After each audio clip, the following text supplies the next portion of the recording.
High, তো চলো আজকে জন্মাষ্টমী। আজকে সারাদিনটা আমার কেমন কাটলো এবং কি করেছিলাম পুজোতে, তো সবটাই তোমাদের সাথে শেয়ার করব। তো প্রথমেই এখানে ঘুম থেকে উঠে পড়েছিলাম অনেক সকালে। তো তারপরে পুজোর সমস্ত জোগাড় করেছি।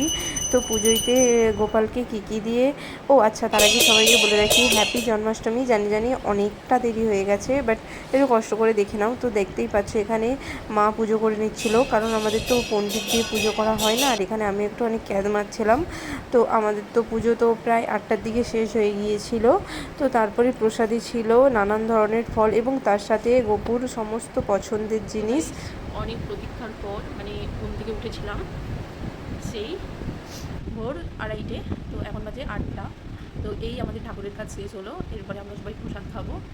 আর শুভ জন্মাষ্টমী সবাইকে। আশা করছি সবাই জন্মাষ্টমী খুব ভালো কেটেছে বা কার এখানে রয়েছে।